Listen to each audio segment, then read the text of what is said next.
But many experimental observations such as black body radiation, photoelectric effect, Compton effect, pair production, etc. cannot be explained properly only by considering the wave nature of radiation. This phenomena, along with any natural phenomena, can be properly explained on the basis of particle aspect of radiation. In that case, the wave of electromagnetic radiation behave like particles of definite momentum and energy.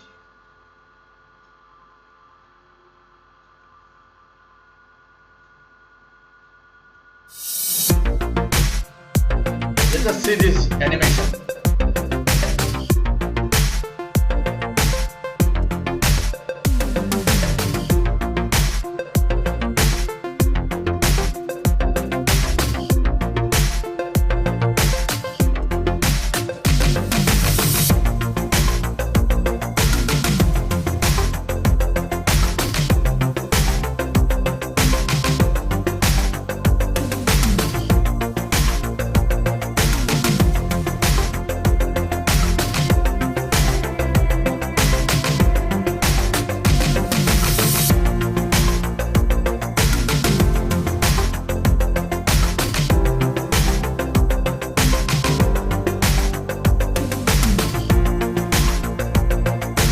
Electrons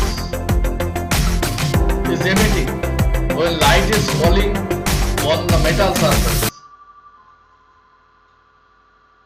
An electron is emitting from the metal surface when light of suitable wavelength is falling onto it. This is the photoelectric effect. Now come, let's start the photoelectric effect.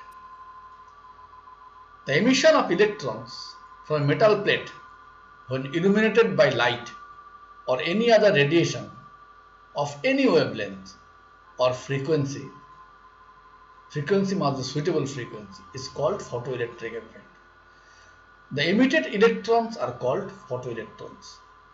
This is the metal plate where light of suitable wavelength is falling onto this one, and electrons are emitted, and these electrons are collected by the collecting plate, and there is a current in the circuit and there is a deflection in the emitter.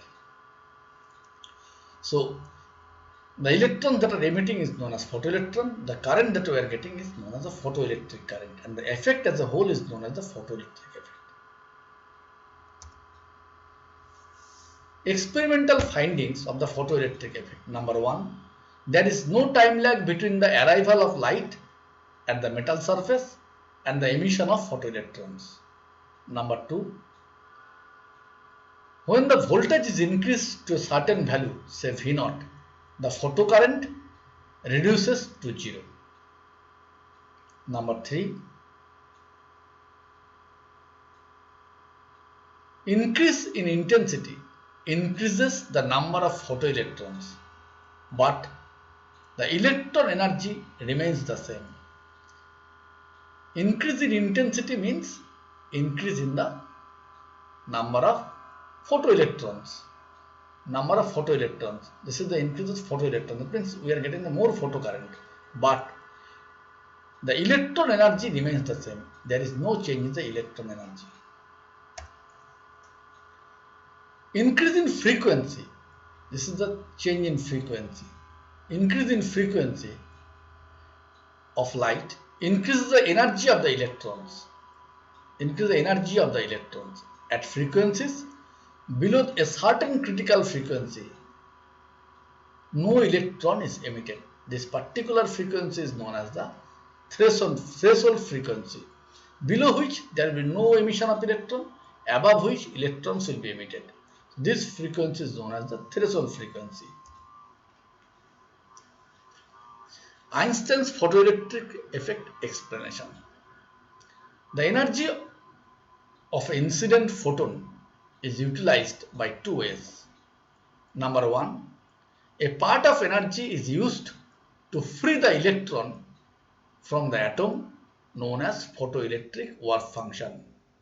First one is photoelectric work function. Some amount of energy of the incident light, it will be absorbed by the metal surface, so that the electrons are just on the metal surface, just on the surface of the metal surface.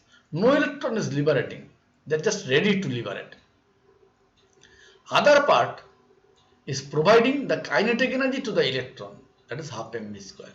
So this is the energy of the incident photon is equal to h nu.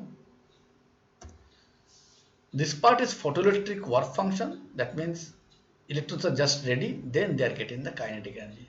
So h nu is equal to w naught plus half mv square. This is the Einstein's photoelectric equation. Now h nu is equal to w naught plus kinetic energy maximum. This is maximum kinetic energy through which the electrons are moving. So W is equal to, we can write h nu naught. This is the initial frequency, threshold frequency. So this is the energy W naught. This amount of energy is absorbed by this metal surface, so that the electrons are at the just on the metal surface.